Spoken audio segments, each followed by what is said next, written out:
Hi everyone, ಎಲ್ರಿಗೂ share ಮಾಡ್ರಿ, subscribe ಆಗ್ರಿ, ಹಂಗೆ ಲೈಕ್ ಅನ್ನ ಮಾಡ್ರಿ. ಎ ನಡೆಸಿರುವಂತಹ ಡಿಪಾರ್ಟ್ಮೆಂಟಲ್ ಕ್ವಶನ್ಸ್ ಗಳಾಗಿರ್ಬೋದು ಅಥವಾ ಪೊಲೀಸ್ ಡಿಪಾರ್ಟ್ಮೆಂಟ್ ಅಲ್ಲಿ ಕೇಳುವಂತಹ ಕ್ವಶನ್ಸ್ ಗಳನ್ನ ನಾನು ಡಿಸ್ಕಷನ್ ಮಾಡ್ತಾ ಹೋಗ್ತಾ ಇದ್ದೀನಿ.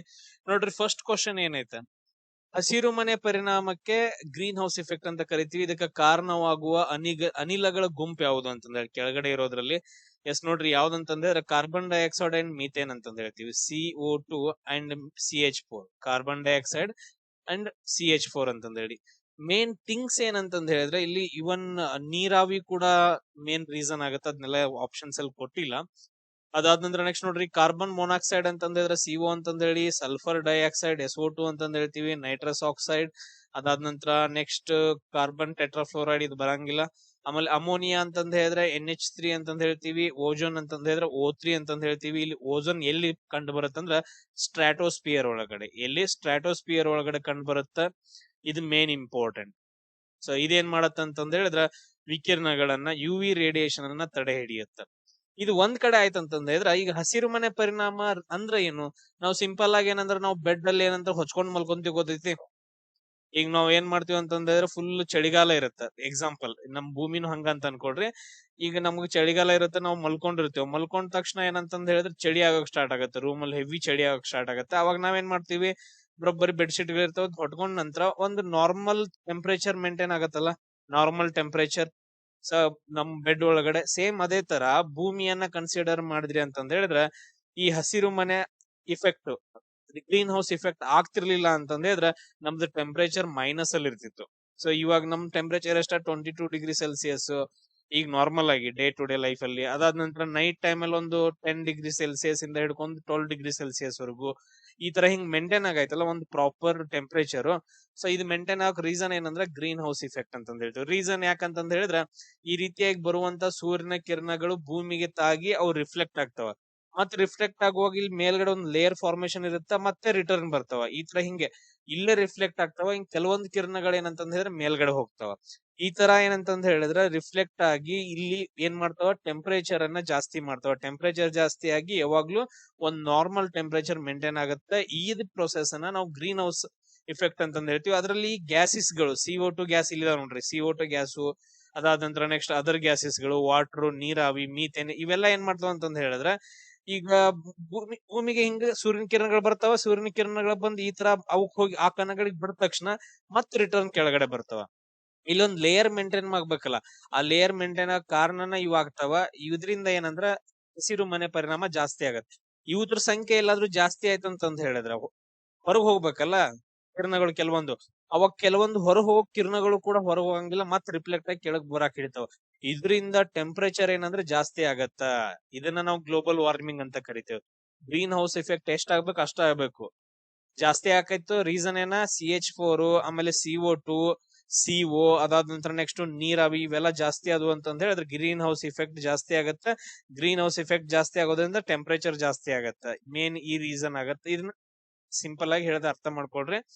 ಅದಾದ ನಂತರ ನೆಕ್ಸ್ಟ್ ಕ್ವಶನ್ ನೋಡ್ರಿ, ಉಸಿರಾಟದ ಚಲನೆಯಲ್ಲಿ ಗಾಳಿಯ ಪರಿಮಾಣವನ್ನ ಇದರಿಂದ ಅಳಿತಾರ. ಈಗ ನಾವು ಉಸಿರಾಟ ಮಾಡ್ತೀವಲ್ಲ, ಒಳಗಡೆ ತಗೊಳ್ಳೋದು, ಹೊರಗಡೆ ಬಿಡೋದು. ಸೊ ಇದನ್ನ ಯಾವ್ದ್ರಲ್ಲಿ ಅಳತೆ ಮಾಡ್ತಾರ ಅಂದ್ರೆ ಸ್ಪೈರೋಮೀಟರ್ ಒಳಗಡೆ. ಯಾವ್ದ್ರಲ್ಲಿ? ಸ್ಪೈರೋಮೀಟರ್ ಒಳಗಡೆ ಅಳತೆ ಮಾಡ್ತಾರ. ಅದಾದ ನಂತರ ಸ್ಕೆಥೋಸ್ಕೋಪ್ ಬಗ್ಗೆ ನಿಮ್ಗೆ ಎಲ್ರಿಗೂ ಗೊತ್ತೈತೆ. ಇದು ಹೃದಯದ ಶಬ್ದವನ್ನ ಕೇಳಿಸ್ಕೊಳಕ್ಕೆ ಇದು ಯೂಸ್ ಮಾಡ್ತಾರ. ನೆಕ್ಸ್ಟ್ ಹೈಗ್ರೋಮೀಟರ್ ಅಂತಂದ್ ಹೇಳಿದ್ರೆ ಗಾಳಿಯಲ್ಲಿರುವ ತೇವಾಂಶವನ್ನ ಕಂಡುಹಿಡಿಯೋಕೆ, ಗಾಳಿಯಲ್ಲಿರುವ ಕಂಡುಹಿಡಿಯೋಕೆ ಹೈಗ್ರೋಮೀಟರ್ ಅನ್ನ ಯೂಸ್ ಮಾಡ್ತಾರ. ಅದಾದ ನಂತರ ಸ್ಪಿಗ್ಮೋ ಮ್ಯಾನೋಮೀಟರ್ ಅನ್ನ ಎದಕ್ಕೆ ಯೂಸ್ ಮಾಡ್ತಾರ? BP ಚೆಕ್ ಮಾಡಕ್ ಏನಂತಂದ್ರೆ ಸ್ಪಿಗ್ಮೋ ಮ್ಯಾನೋಮೀಟರ್ ಅನ್ನ. ಅದಾದ ನಂತರ ವಿಡಾಲ್ ಪರೀಕ್ಷೆಯಿಂದ ಯಾವ ರೋಗವನ್ನ ಪತ್ತೆ ಹಚ್ಚಬಹುದು? ವಿಡಾಲ್ ಅನ್ನೋ ಒಂದು ಪರೀಕ್ಷೆ ಬರುತ್ತೆ, ವಿಡಾಲ್ ಟೆಸ್ಟ್ ಅಂತ ಹೇಳಿ. ಯಾವ ರೋಗವನ್ನ ಪತ್ತೆ ಹಚ್ತಾರ ಅಂತಂದ್ ಹೇಳಿದ್ರೆ ಟೈಫಾಯ್ಡ್. ಯಾವ್ದನ್ನ ಪತ್ತೆ ಹಚ್ತಾರ? ಟೈಫಾಯ್ಡ್. ಇದ್ರಲ್ಲಿ ಏನಂತಂದ್ ಹೇಳಿದ್ರೆ ಒಂದು ಬ್ಯಾಕ್ಟೀರಿಯಾ ಬರುತ್ತ, ಸಾಲ್ಮೋನೆಲ್ಲಾ ಟೈಫಿ ಅಂತಂದ್ ಹೇಳಿ. ಸಾಲ್ಮೋನೆಲ್ಲಾ ಟೈಫಿ ಎಲ್ಲಾದ್ರೂ ಪ್ರೆಸೆಂಟ್ ಇತ್ತು ಅಂತಂದ್ ಹೇಳಿದ್ರೆ ನಾವು ಅದನ್ನ ಟೈಫಾಯ್ಡ್ ಜ್ವರ ಅಂತಂದ್ ಹೇಳ್ತೀವಿ. ಇದಕ್ ಕಾರಣ ಯಾವ ಬ್ಯಾಕ್ಟೀರಿಯಾ? ಸಾಲ್ಮೋನೆಲ್ಲಾ ಟೈಫಿ ಅನ್ನೋ ಒಂದು ಬ್ಯಾಕ್ಟೀರಿಯಾ. ಅದು ರಕ್ತದೊಳಗಡೆ ಇರುತ್ತೆ. ಎಸ್, ಅದಾದ ನಂತರ ನೆಕ್ಸ್ಟ್ ನೋಡ್ರಿ, ಕ್ಯಾನ್ಸರ್ ಅಲ್ಲಿ ನಾವು ಬಯಾಪ್ಸಿ ಅಥವಾ MRI ಸ್ಕ್ಯಾನ್ ಗಳ ಮೂಲಕ ಪತ್ತೆ ಹಚ್ಚಿಸ್ತಾರ. ಏಡ್ಸ್ ಅನ್ನ ಯಾವ್ದ್ರಿಂದ ಪತ್ತೆ ಹಚ್ಚಿಸ್ತಾರ? ಎಲಿಸಾ ಅನ್ನೋ ಒಂದು ಟೆಸ್ಟ್ ಇಂದ ಏಡ್ಸ್ ಅನ್ನ ಪತ್ತೆ ಹಚ್ತಾರ. ಅದಾದ ನಂತರ ನೆಕ್ಸ್ಟ್ ಕ್ಷಯ ರೋಗವನ್ನ ಪತ್ತೆ ಹಚ್ಚೋಕೆ ಏನಂತಂದ್ ಹೇಳಿದ್ರೆ ಮ್ಯಾಂಟೋಕ್ಸ್ ಟೆಸ್ಟ್ ಅಂತಂದ್ ಹೇಳ್ತೀವಿ. ಮ್ಯಾಂಟೋಕ್ಸ್ ಟೆಸ್ಟ್. ಮ್ಯಾಂಟೋಕ್ಸ್ ಟೆಸ್ಟ್ ಅಂತಂದ್ ಹೇಳ್ತೀವಿ. ಇದರಿಂದ ಏನ್ ಮಾಡ್ತಾರ ಅಂದ್ರೆ ಕ್ಷಯ ರೋಗವನ್ನ ಪತ್ತೆ ಹಚ್ತಾರ. ಅದಾದ ನಂತರ ಹುಲ್ಲುಗಾವಲುಗಳು ಈ ಕೆಳಗಿನವುಗಳಲ್ಲಿ ಬಹುತೇಕ ಇರಂಗಿಲ್ಲ. ಹುಲ್ಲುಗಾವಲುಗಳು ಏನಂತಂದ್ರೆ ಯಾವ ಪ್ರದೇಶದಲ್ಲಿ ಇರಂಗಿಲ್ಲ ಅಂತ ಕೇಳಿದಾರೆ, ಯಾವ್ದ್ರಲ್ಲಿ ಅಂತಂದ್ರೆ ಉಷ್ಣ ವಲಯದ ಆರ್ದ್ರ ನಿತ್ಯ ಹರಿದ್ವರ್ಣ ಕಾಡುಗಳಲ್ಲಿ. ಉಷ್ಣ ವಲಯದ ಆರ್ದ್ರ ನಿತ್ಯ ಹರಿದ್ವರ್ಣ ಕಾಡುಗಳಲ್ಲಿ ಏನಂತಂದ್ರೆ ಹುಲ್ಲುಗಳು ಇರಂಗಿಲ್ಲ.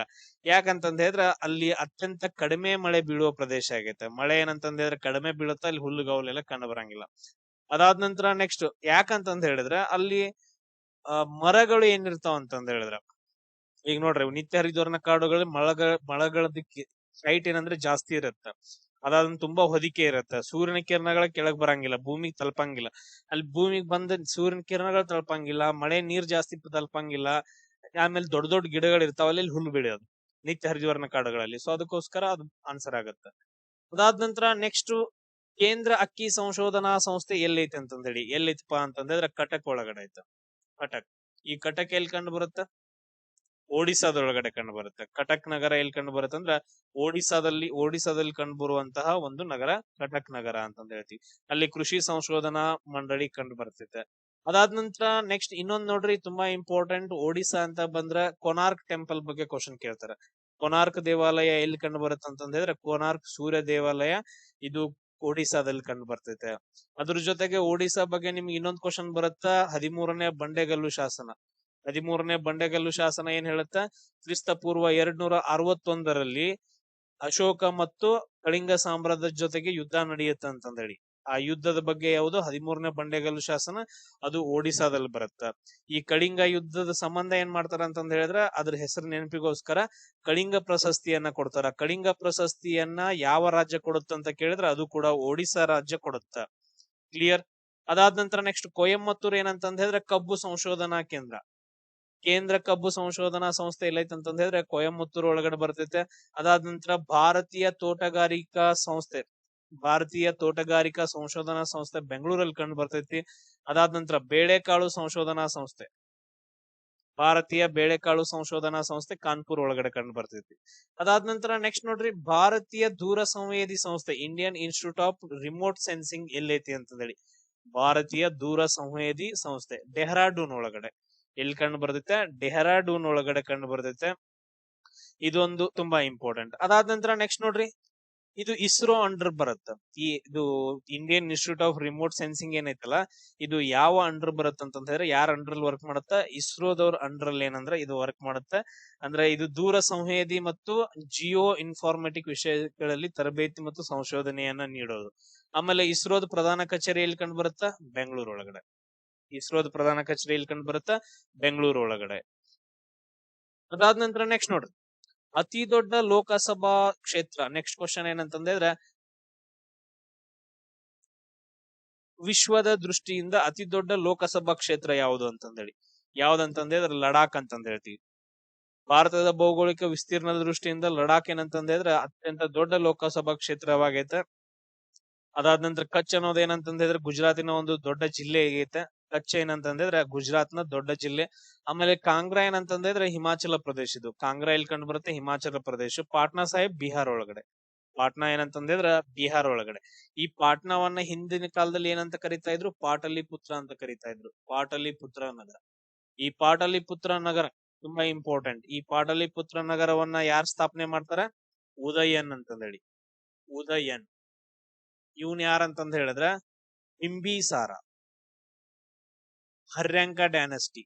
ಹರ್ಯಾಂಕ ಡ್ಯಾನಸ್ಟಿ ಒಳಗಡೆ ಬಿಂಬಿಸಾರ ಬರ್ತಾನ. ಬಿಂಬಿಸಾರನ ಮಗ ಯಾರಂತಂದ್ರೆ ಬುದ್ಧನ ಸಮಕಾಲೀನವನು ಅಜಾತ ಶತ್ರು. ಈ ಅಜಾತ ಶತ್ರುವಿನ ಮಗ ಯಾರಂತಂದ್ರೆ ಉದಯನ್ ಅಂತಂದ ಹೇಳಿ ಬರ್ತಾರೆ. ಈ ಉದಯನ್ ಏನ್ ಮಾಡ್ತಾನಂದ್ರ ಒಂದು ನಗರವನ್ನ ಕಟ್ಟಿಸ್ತಾನ. ಸೊ ಅದೇ ಏನಂತಂದ್ರೆ ಪಾಟಲಿಪುತ್ರ ನಗರ. ಆಮೇಲೆ ಅದನ್ನ ರಾಜಧಾನಿಯನ್ನಾಗಿ ಮಾಡ್ಕೊಂಡು ಆಳ್ವಿಕೆ ನಡೆಸ್ತಾ ಇರ್ತಾನೆ. ಆಮೇಲೆ ನೆಕ್ಸ್ಟ್ ಕಂಟಿನ್ಯೂಸ್ ಆಗಿ ಪಾಟಲಿಪುತ್ರ ನಗರವೇ ಏನಂದ್ರ ಮೌರ್ಯರಿಗಾಗಿರ್ಬಹುದು, ಗುಪ್ತರಿಗೆ ರಾಜಧಾನಿಯಾಗಿ ಕಂಟಿನ್ಯೂ ಆಗತ್ತ. ಅದಾದ ನಂತರ ನೆಕ್ಸ್ಟ್ ಕ್ವಶನ್ ನೋಡ್ರಿ, ಸ್ಟೇಟ್ ಬ್ಯಾಂಕ್ ಆಫ್ ಇಂಡಿಯಾವನ್ನ ಹಿಂದೆ ಏನಂತ ಕರಿತಾ ಇದ್ರು ಅಂತಂದೇಳಿ. ಸ್ಟೇಟ್ ಬ್ಯಾಂಕ್ ಆಫ್ ಇಂಡಿಯಾವನ್ನ ಹಿಂದಿನ ಕಾಲದಲ್ಲಿ ಏನಂತ ಕರಿತಾ ಇದ್ರು? ಇಂಪೀರಿಯಲ್ ಬ್ಯಾಂಕ್ ಆಫ್ ಇಂಡಿಯಾ ಅಂತಂದೇಳಿ. ಮೊದಲು ಅದನ್ನ ಇಂಪೀರಿಯಲ್ ಬ್ಯಾಂಕ್ ಆಫ್ ಇಂಡಿಯಾ ಅಂತಂದ ಹೇಳಿ ಕರಿತಾ ಇದ್ರು. ಸೊ ಅದನ್ನ 1921 ಏನಾಗತ್ತ? 1921 ಬಾಂಬೆ, ಆಮೇಲೆ ನೆಕ್ಸ್ಟ್ ಕಲ್ಕತ್ತಾ, ಇನ್ನೊಂದ್ ಏನಂತಂದ್ ಹೇಳಿದ್ರೆ ಮದ್ರಾಸ್.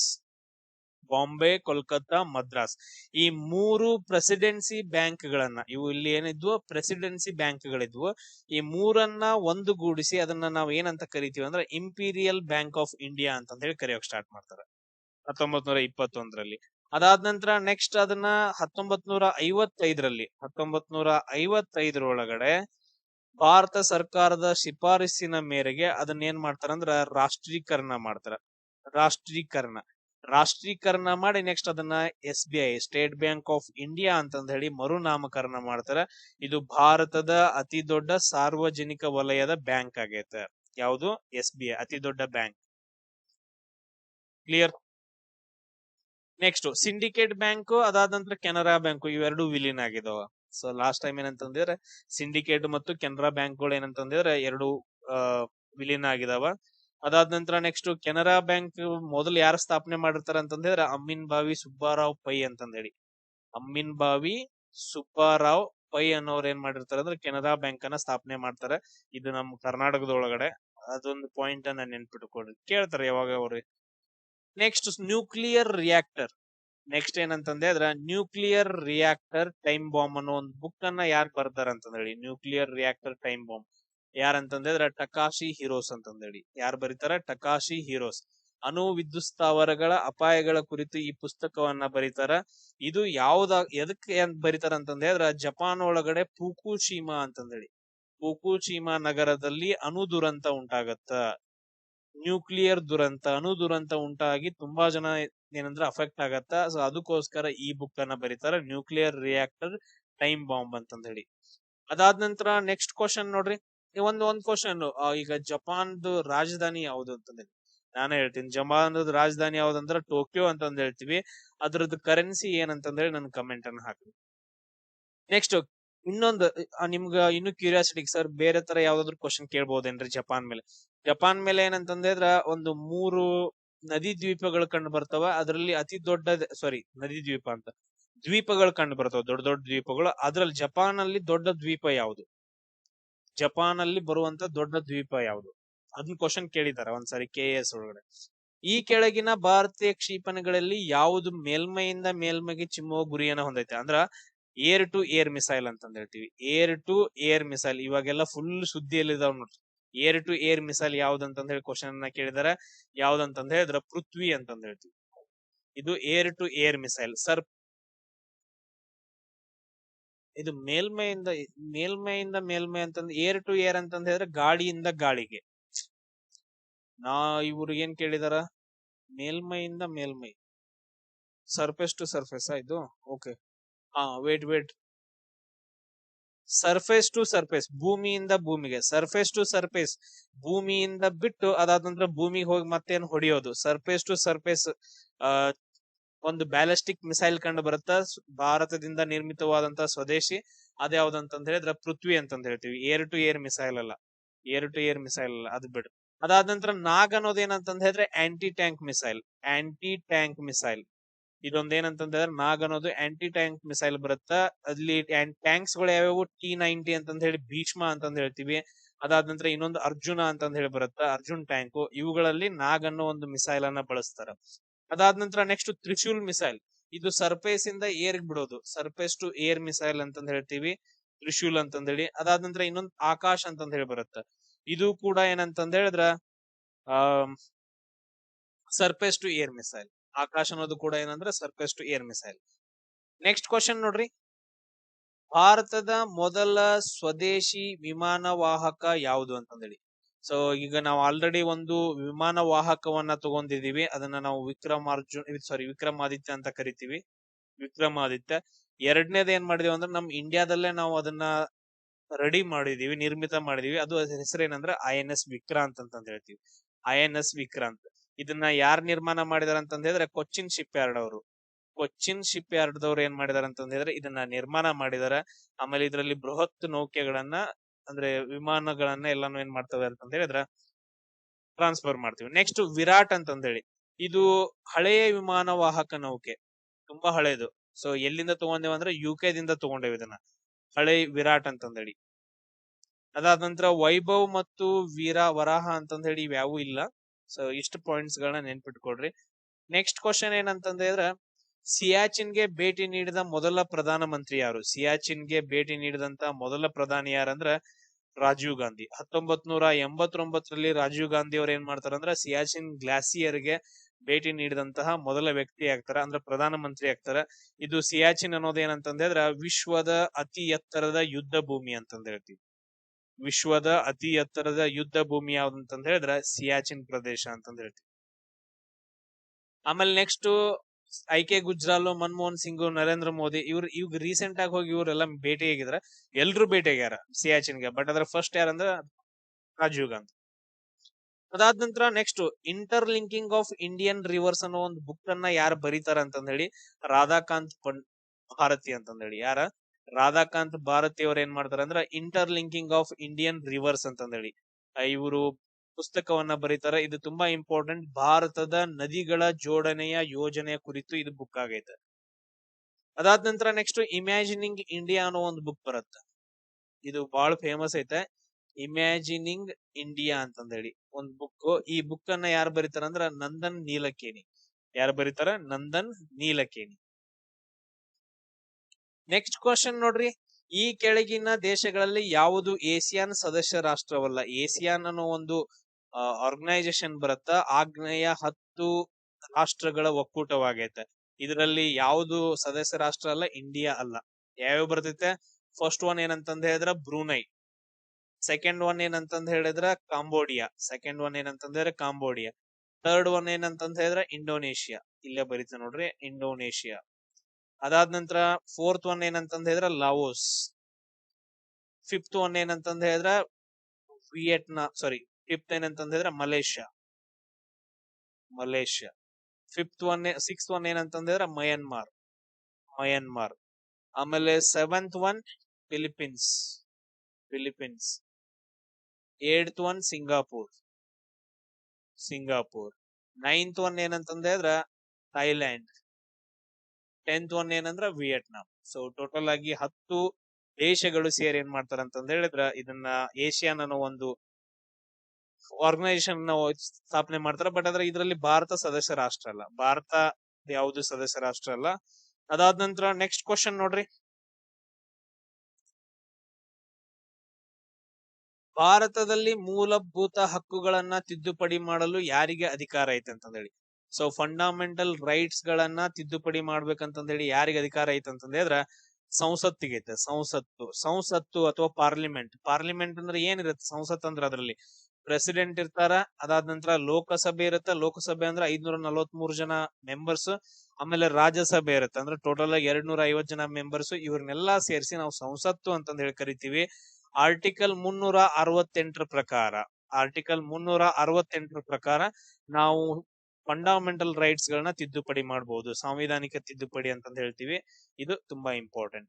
ಇದು ಯಾವ ತೀರ್ಪದ ಮುಖಾಂತರ ಇದು ಆಗುತ್ತ ಅಂತಂದ್ ಹೇಳಿ ಅಂದ್ರೆ ಒಂದು ಇಂಪಾರ್ಟೆಂಟ್ ಬರುತ್ತ, ಬೇಸಿಕ್ ಸ್ಟ್ರಕ್ಚರ್, ಸಂವಿಧಾನದ ಮೂಲಭೂತ ರಚನೆಯನ್ನ ಬದಲಾಯಿಸಕ್ ಹೋಗ್ಬಾರ್ದು.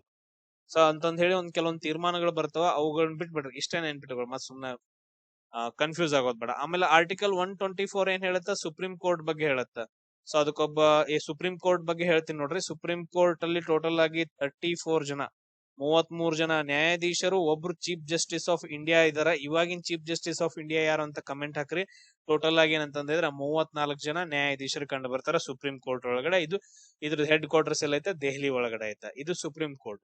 ಆಮೇಲೆ ನೆಕ್ಸ್ಟ್ ಆರ್ಟಿಕಲ್ 143 ಪ್ರಕಾರ 143 ನಿಮ್ಗೆ ಈಸಿಯಾಗಿ ನೆನ್ಪುಳಿಯುತ್ತ. 143 ಲವ್ ಸಿಂಬಾಲ್. 143 ಇಲ್ಲಿ ಏನಾಗತ್ತಂದ್ರ ಅಟಾರ್ನಿ ಜನರಲ್ ಅವ್ರ ಏನ್ ಮಾಡ್ತಾರ ಅಂತಂದ್ ಹೇಳಿದ್ರ ಪ್ರೆಸಿಡೆಂಟ್ಗೂ ಮತ್ತು ಸುಪ್ರೀಂ ಕೋರ್ಟ್ಗೂ ನಡುವೆ ಏನಂತಂದ್ರೆ ಕೆಲಸ ಮಾಡ್ತಾರ. ಸುಪ್ರೀಂ ಕೋರ್ಟ್ ಏನಂತಂದ್ ಹೇಳಿದ್ರೆ ಪ್ರೆಸಿಡೆಂಟ್ ಅವ್ರಿಗೆ ಸಲಹೆಗಳನ್ನ ಕೊಡಬೇಕು ಅಂತಂದ್ರೆ ಸಲಹೆಗಳನ್ನ ಕೊಡಬಹುದು ಆಡಳಿತದಲ್ಲಿ.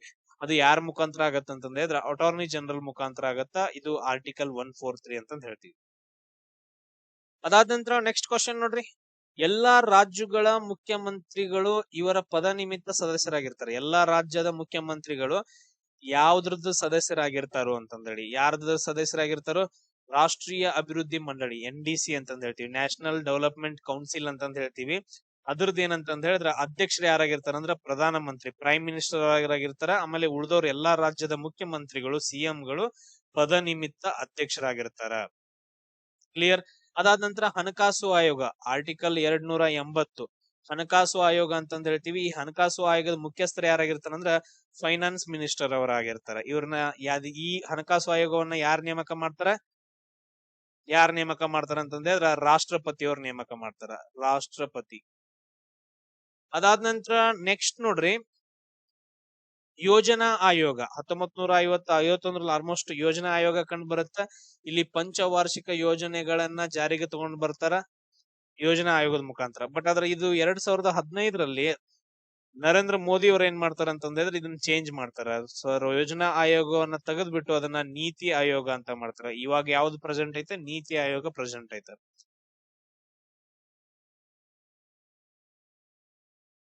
ಎಸ್. ಅದಾದ ನಂತರ ನೆಕ್ಸ್ಟ್ ಕ್ವಶನ್, UPSC ಅಧ್ಯಕ್ಷರನ್ನ ಯಾರು ನೇಮಕ ಮಾಡ್ತಾರ ಅಂತಂದೇಳಿ ಆರ್ಟಿಕಲ್ 316 ಪ್ರಕಾರ UPSC ಅಧ್ಯಕ್ಷರು ಮತ್ತು ಸದಸ್ಯರನ್ನ ಇಬ್ರು ಯಾರು ನೇಮಕ ಮಾಡ್ತಾರಂದ್ರ ಪ್ರೆಸಿಡೆಂಟ್ ಅವ್ರ ನೇಮಕ ಮಾಡ್ತಾರ ಆರ್ಟಿಕಲ್ 316 ಪ್ರಕಾರ. ಆಮೇಲೆ ಇವ್ರದ್ದು ಅಧಿಕಾರಾವಧಿ ಎಷ್ಟಿರುತ್ತೆ? ಅಧ್ಯಕ್ಷರು ಮತ್ತು ಸದಸ್ಯರದ್ದು ಟೋಟಲ್ ಆಗಿ 6 ವರ್ಷ ಇರುತ್ತೆ. ಎಷ್ಟು ವರ್ಷ ಇರುತ್ತೆ? 6 ವರ್ಷದವರೆಗೂ ಇವರು ಕೆಲಸ ಮಾಡಬಹುದು, ಅಥವಾ 65 ವರ್ಷ ಆಯ್ತಂದ್ರೆ ಅವ್ರು ರಿಟೈರ್ಡ್ ಆಗ್ಬಹುದು. ಈ ಪಾಯಿಂಟ್. ಅದಾದ ನಂತರ ನೆಕ್ಸ್ಟ್, ಸೊ ಭಾರತದ ಮುಖ್ಯಮಂತ್ರಿ, ಆಮೇಲೆ ಭಾರತದ ಮುಖ್ಯ ನ್ಯಾಯಮೂರ್ತಿ ಮತ್ತು ಆಮೇಲೆ ಎಲ್ಲ ಉಳಿದೆಲ್ಲ ನ್ಯಾಯಮೂರ್ತಿಗಳನ್ನ ಯಾರು ನೇಮಕ ಮಾಡ್ತಾರೆ? ಪ್ರೆಸಿಡೆಂಟ್ ಅವರೇ ನೇಮಕ ಮಾಡ್ತಾರ. ಪ್ರಧಾನ ಮಂತ್ರಿಯನ್ನ ಯಾರು ನೇಮಕ ಮಾಡ್ತಾರ? ಪ್ರೆಸಿಡೆಂಟ್ ಅವರೇ ನೇಮಕ ಮಾಡ್ತಾರ. ಲೋಕಸಭೆ ಸ್ಪೀಕರ್ ಬೇರೆ ಬರುತ್ತೆ ಬಿಡ್ರಿ. ಸೊ ಒಂದು ಲೋಕಸಭೆಗೆ ಏನಂತಂದ್ರೆ ಹೆಡ್ ಇರಬೇಕು, ಅವ್ರನ್ನ ಸ್ಪೀಕರ್ ಅಂತ ಕರಿತೀವಿ. ಯಾವ ಆರ್ಟಿಕಲ್ ಮುಖಾಂತರ? ಆರ್ಟಿಕಲ್ 93 ಪ್ರಕಾರ ಲೋಕಸಭೆಗೆ ಒಬ್ಬ ಹೆಡ್ ಇರಬೇಕು, ಅವ್ರನ್ನ ನಾವು ಸ್ಪೀಕರ್ ಕರಿತೀವಿ ಅಂತಂದೇಳಿ. ನೆಕ್ಸ್ಟ್, ಭಾರತದಲ್ಲಿ ಸೇವಾ ತೆರಿಗೆಯನ್ನ ಯಾರ ಶಿಫಾರಸ್ಸಿನ ಮೇರೆಗೆ ಪರಿಚಯ ಮಾಡಲಾಯಿತು ಅಂತಂದೇಳಿ ಭಾರತದೊಳಗಡೆ ಸೇವಾ ತೆರಿಗೆಯನ್ನ ಸರ್ವಿಸ್ ಟ್ಯಾಕ್ಸ್ ಅಂತಂದ್ ಹೇಳ್ತೀವಿ. ಸೇವಾ ತೆರಿಗೆ ಅಥವಾ ಸರ್ವಿಸ್ ಟ್ಯಾಕ್ಸ್ ಅಂತಂದ್ ಹೇಳ್ತೀವಿ. ಇದನ್ನ ಯಾರ ಶಿಫಾರಸಿನ ಮೇರೆಗೆ? ರಾಜಾ ಚಲ್ಲಯ್ಯ ಸಮಿತಿ ಅಂತಂದ್ ಹೇಳ್ತೀವಿ. 1994-95 ಟೈಮ್ ಅಲ್ಲಿ ರಾಜಾ ಚಲ್ಲಯ್ಯ ಸಮಿತಿ ಪ್ರಕಾರ ಮೊದಲ ಬಾರಿಗೆ ಕೇಂದ್ರ ಬಜೆಟ್ ಒಳಗಡೆ ಸರ್ವಿಸ್ ಟ್ಯಾಕ್ಸ್ ಅನ್ನ ಇನ್ಕ್ಲೂಡ್ ಮಾಡ್ತಾರ. ಇದು ಪಾಯಿಂಟ್ ಕ್ಲಿಯರ್. ನೆಕ್ಸ್ಟ್, ಕೆಳಕರ್ ಸಮಿತಿ ಯಾವ್ದಕ್ ಬರುತ್ತ? Tax related, direct tax related ಸುಧಾರಣೆಗಳಿಗೆ ಹೆಸರುವಾಸಿ ಕೆಳಕರ್ ಸಮಿತಿ. ನೆಕ್ಸ್ಟ್, ಅದಾದ ನಂತರ ನೆಕ್ಸ್ಟ್ ಇವೇನು ಮನಮೋಹನ್ ಸಿಂಗ್, ಯಶವಂತ್ ಸಿನ್ಹಾ ಸಮಿತಿ ಏನ್ ಬೇಡ, 2 ಪಾಯಿಂಟ್ ಅನ್ನ ನೆನ್ಪಿಟ್ಕೊಳ್ರಿ. ನೆಕ್ಸ್ಟ್, ಈ ಕೆಳಗಿನವುಗಳು ಯಾವುದು G7 ಸದಸ್ಯರು ಅಂತಂದೇಳಿ. ಈ ಕೆಳಗಿನವುಗಳಲ್ಲಿ ಯಾರು G7 ಸದಸ್ಯ ರಾಷ್ಟ್ರಗಳು? G7 ಅಂತಂದ್ ಹೇಳಿದ್ರೆ ತುಂಬಾ ಬಿಗ್ಗೆಸ್ಟ್ ಒಂದು ಆರ್ಗನೈಸೇಷನ್. ಇದ್ರ ಒಳಗಡೆ ಮೊದಲು ಎಷ್ಟಿದ್ರು ಅಂತಂದ್ರೆ G8 ಅಂತ ಇತ್ತು. ರಷ್ಯಾದವ್ರು ಏನಂತಂದ್ರೆ ಇದರಿಂದ ಹೊರಗೆ ಬಂದ್ಬಿಡ್ತಾರ. ರಷ್ಯಾ ಇವಾಗ ಸದಸ್ಯ ರಾಷ್ಟ್ರ ಅಲ್ಲ, ಅದಕ್ಕೆ ಅದು G7 ಆಗೈತೆ. ಈ G7 ಪ್ರಕಾರ ಯಾರ್ಯಾರ ಅಂತಂದ್ರೆ ಕೆನಡಾ ದೇಶ, ನೆಕ್ಸ್ಟ್ ಫ್ರಾನ್ಸ್ ದೇಶ ಐತೆ, ಆಮೇಲೆ ನೆಕ್ಸ್ಟ್ ಜರ್ಮನಿ ಕೂಡ ಐತೆ. ಅದಾದ ನಂತರ ನೆಕ್ಸ್ಟ್ ಇಟಲಿ ಬರುತ್ತೆ ಅದ್ರೊಳಗಡೆ. ನೆಕ್ಸ್ಟ್ ಇನ್ನೊಂದು ಜಪಾನ್ ಬರ್ತೈತಿ, ಆಮೇಲೆ ಯುನೈಟೆಡ್ ಕಿಂಗ್ಡಮ್ ಬರುತ್ತೆ, ಆಮೇಲೆ ನೆಕ್ಸ್ಟ್ ಅಮೆರಿಕಾ ಬರುತ್ತೆ.